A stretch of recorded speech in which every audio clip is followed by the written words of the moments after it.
Hello everyone, and welcome to another Top 5 Records video. Another one in which I'm taking a closer look at the full body of work of David Bowie. And today we have arrived in 1976 with Station to Station. The album cover coming from the film he was working on in those days, The Man Who Fell to Earth. And this is an odd one out in Bowie's career because I find it hard to give it a typical genre attitude. And I think it has to do with some different things. When you take a look at Station to Station in a moment in his career, he was just getting out of his soul vibe. Now, just getting out of the soul vibe, this album is packed with some gorgeous soul songs. Golden Years is a soul song. Word on a Wing might be more of a grand rock ballad. TVC15, Stay are soul songs. Wild as the Wind even comes from Nina Simone. Not originally written by her, but it was written for her. And Wild as the Wind, I would typify it as jazz. Now, why does this album have such a different attitude then? It's because you look at these songs through the looking glass of the opening title, which is Station to Station. The opening title, the title track, the opening. Now, it has something about Bowie's state of mind here, where during his Young Americans, the Gouster phase, it's noticeable that he had some coke issues and he was down on his last energy. During Station to Station, he was leaning towards insanity and he did not know where to go. Story is that he traveled to Los Angeles with, I believe, with all his books, because he cared a lot about his books, and he had these wood crafted boxes made, so he could take the books with him from, I'm not sure if he lived in New York or Philadelphia, but he lived in a, how do you say that? I don't know how to say this in English, but when, in the Dutch we call it krakers, but when you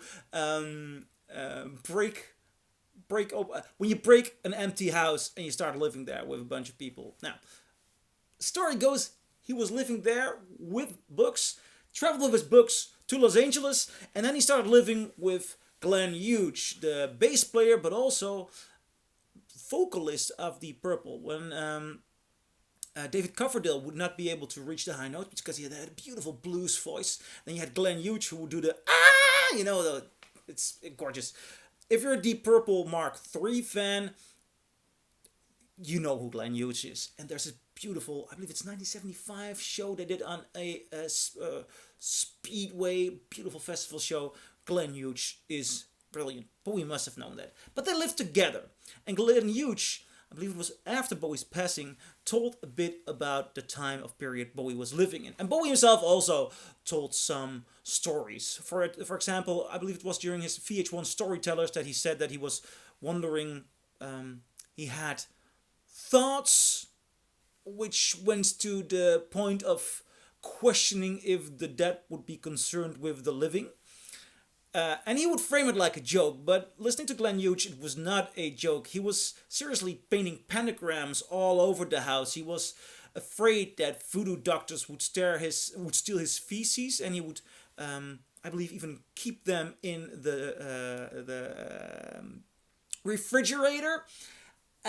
All sorts of crazy stories with dark magic, and Bowie was completely losing it, living on cocaine, sleeping a couple of hours on a weekly basis. And that madness, to me went into the title track. And into the fragility of this album.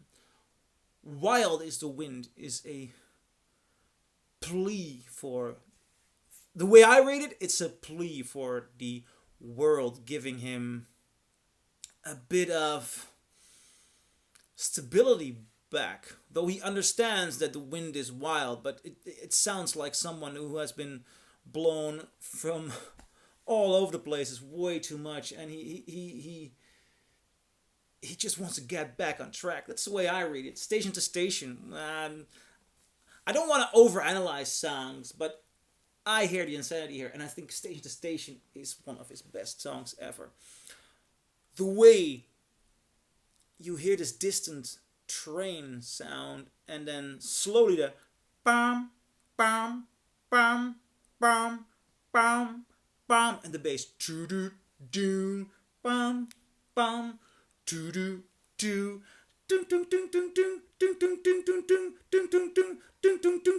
And the drums, and there's this vibe, but there's a dark vibe. It's psychedelic, it's losing its mind.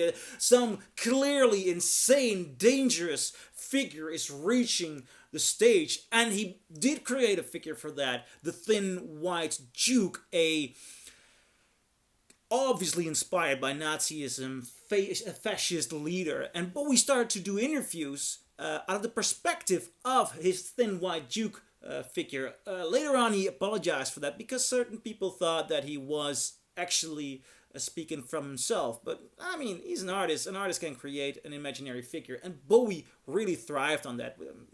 Think about Ziggy Stardust, and the Thin White Duke is perhaps, after Ziggy Stardust, his most famous and haunting figure. He's really dangerous, and the situation in which he was living in, his mental state, really formed a character that had danger all over it. And that, to me, is this album, Station to Station. It's a haunting, dark record with gorgeous tunes. I mean, all of these songs are perfect, brilliant melodic works, and his interpretation is, I mean, the way he tells his story here, his voice is perhaps on the best shape ever. He might think about it differently, but because Bowie later on said that he does not remember making this album, that he was not mentally present. He was brilliant though. And that to me is Station to Station. Do you agree? Do you disagree? Leave a comment below, and I'll see you at my next video. Bye.